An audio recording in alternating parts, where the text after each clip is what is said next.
My name is Richard Marshall. I'm from Clarksburg, California, and in the mid and late 1970s I was a salesman for Gordon Hansen Company Ltd. Out of Rio Vista, California.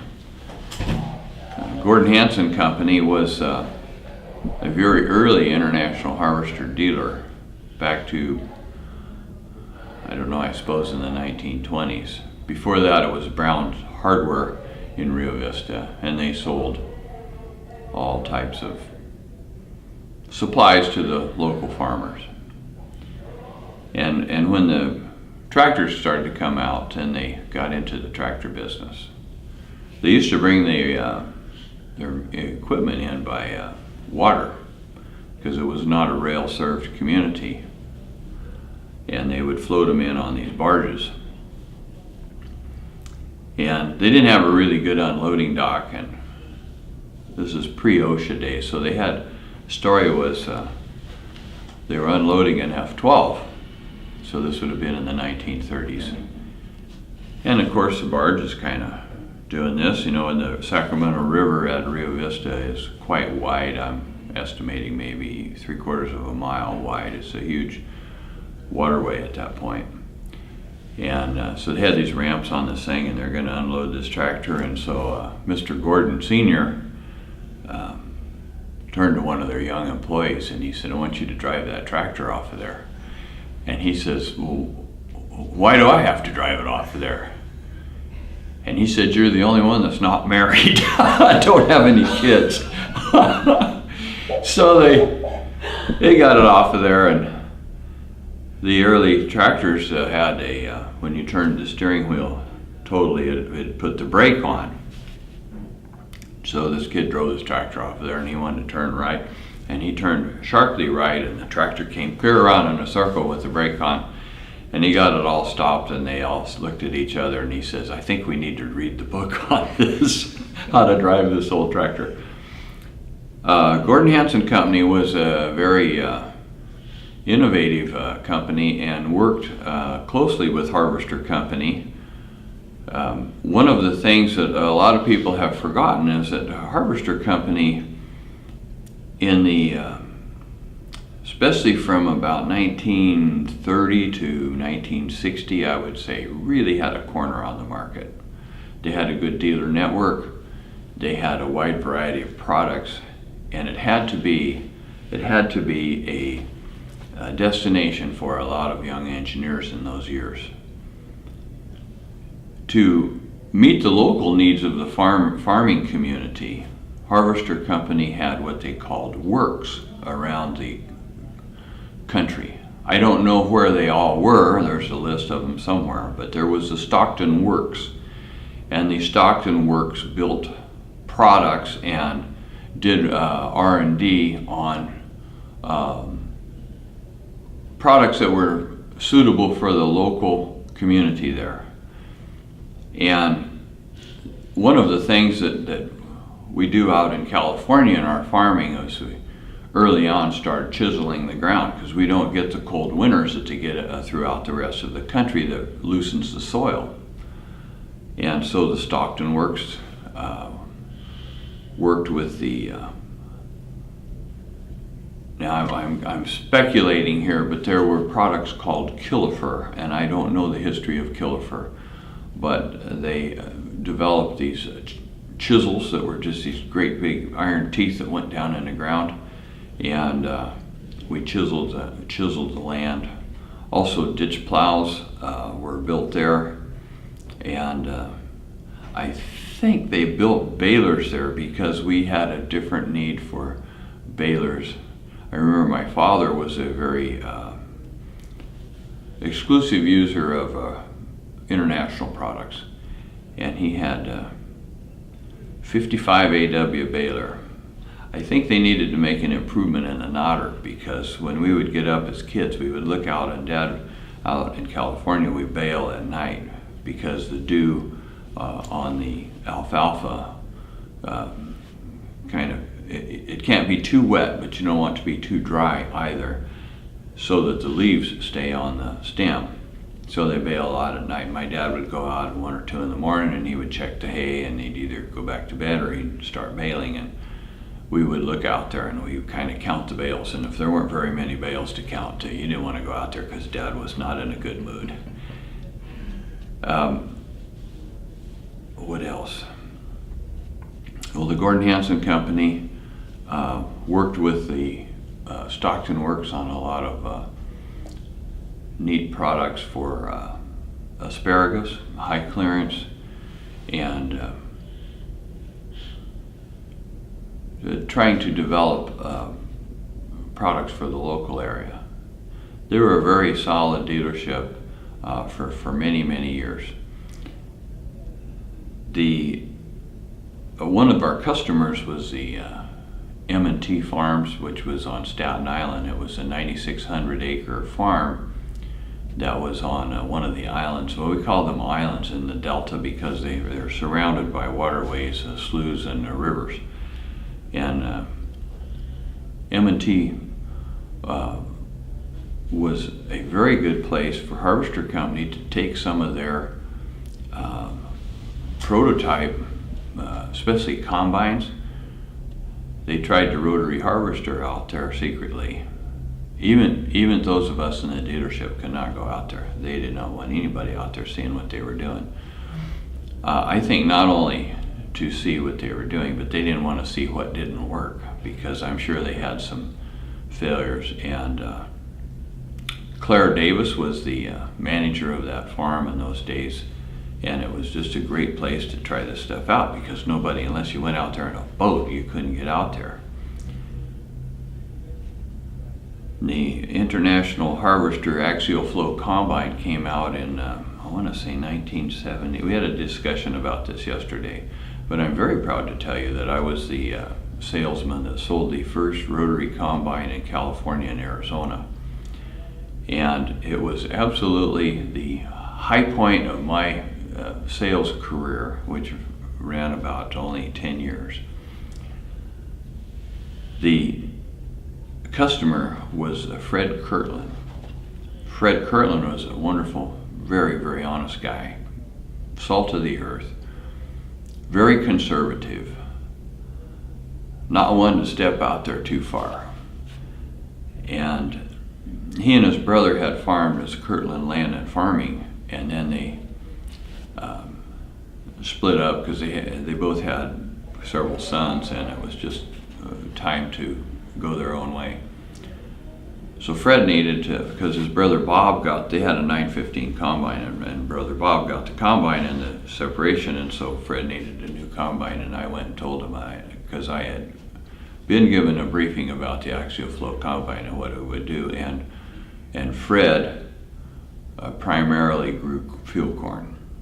I said, Fred, you got to buy one of these. I said, this is really a corn eater, and you are not going to believe the performance of this thing and the quality of the product coming into the tank. And I didn't have a picture of it. I didn't have a sales brochure. I only had a ballpark on the price, and son of a gun. I think based on our relationship, a personal relationship, I was a local kid, and so he signed a contract for, I don't even remember how we worked the contract up, because I didn't know what the price was going to be. And we got one of the first, I believe there were 19 that were essentially hand-built combines. I learned just yesterday that they built them secretly in a truck works, in a truck plant in Fort Wayne, Indiana, to hide the product. And they had must have had some area of the truck plant cordoned off so people couldn't go in there, and they hand-built these combines.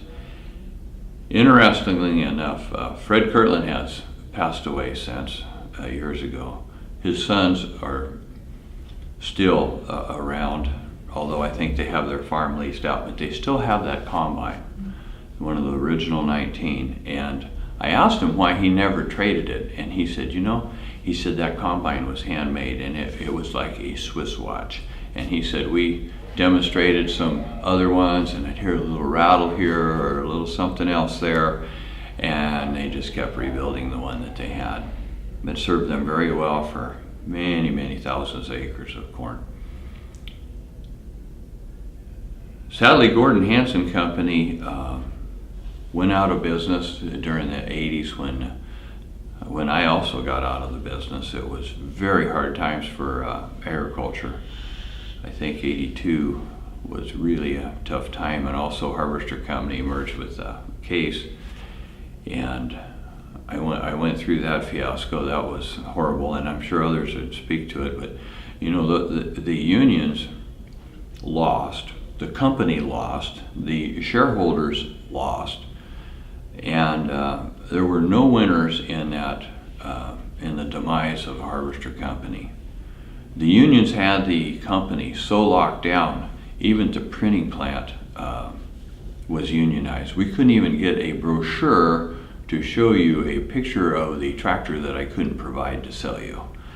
It was absolutely locked down tight. And I do remember Harvester Company was a very innovative company. And one of the things that they started out was the SPIM program, which was a Service Parts Inventory Management Computer. It was the first, I don't know if it was the first, but very early corporate use of the computer for managing parts. And the computer's perfect for that.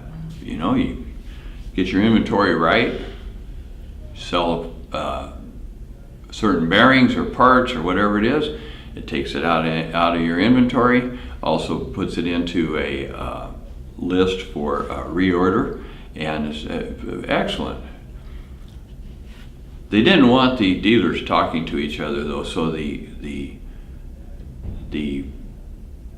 SPIM program was set up where you could only talk to people in your region. In those years they had Oakland region, and I don't know what all the regions were, but we were in the Oakland region, and you could only talk to the other dealers in your region. When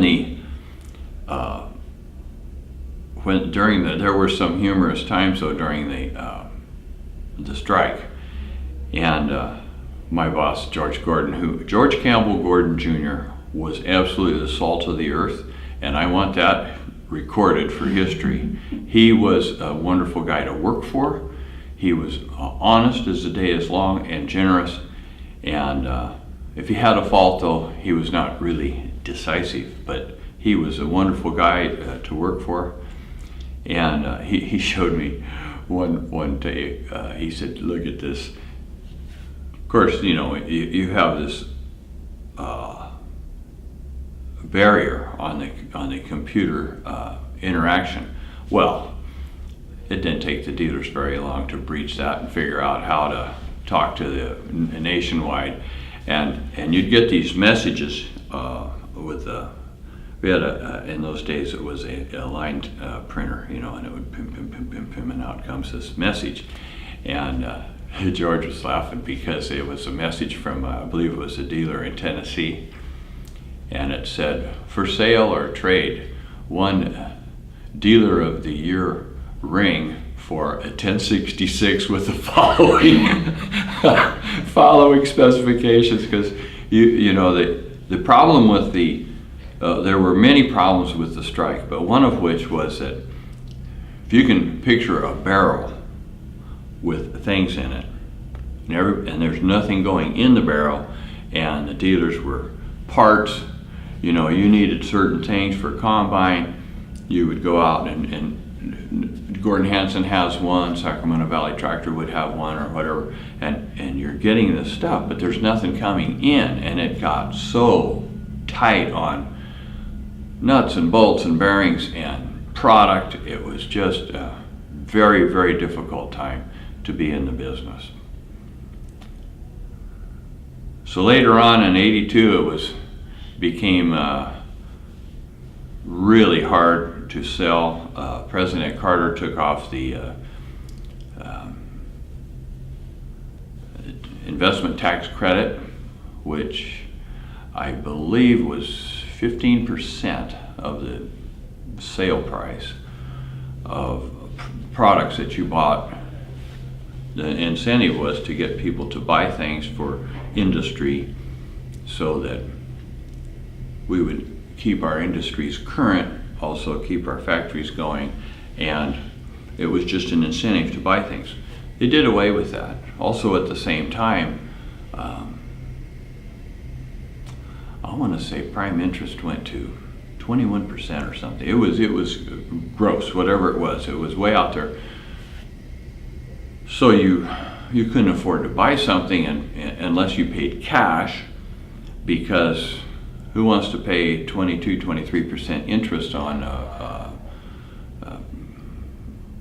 note, and the inventory investment tax credit was gone, and so it was really a tough time to make a sale. And I remember one month I made $200, and I had a wife, 2 kids, a dog, a house payment, and I thought I got to find something else to do, because this is not going to sustain me. And it really sorted out the industry. I think a lot of sales guys went off to do other things, and my life turned out okay, and I hope others did too. But that's kind of my story. I enjoyed selling International Harvester products. The spectrum of products that they had were everything from refrigerators to 4-wheel drive tractors. Oh, there is one other thing I wanted to add. George Gordon was on the Dealers Advisory Council, which was a company council of appointed dealers from throughout the country, and they would meet, I don't know, annually, I guess, to discuss with the upper echelons of Harvester Company in the agricultural division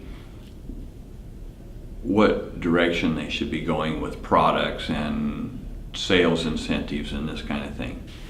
And George, when we took, one of the things that we became was a Steiger tractor dealer, and we were one of the early, I actually met Doug and Maurice Steiger at when it was Steiger Brothers that owned the company. So we took delivery of a 300 horsepower Steiger tractor that we had sold to one of our customers. And George was, he had a very dry sense of humor, but he said, "You know something, Marshall?" He said, "I'm just remembering something that I said at a dealer advisory council meeting." Because they were talking about the direction of the products. And I adamantly stated that we would never need a tractor with more than 125 horsepower. And I think that pretty much is not true today. I think Steiger builds a 560 or 600 horsepower or something now, or the case IH. I don't know. Since I've gotten out of the industry, colors have blended, companies have merged, but whoever builds it, they build some big ones now. That was great. Thank you very much for your time.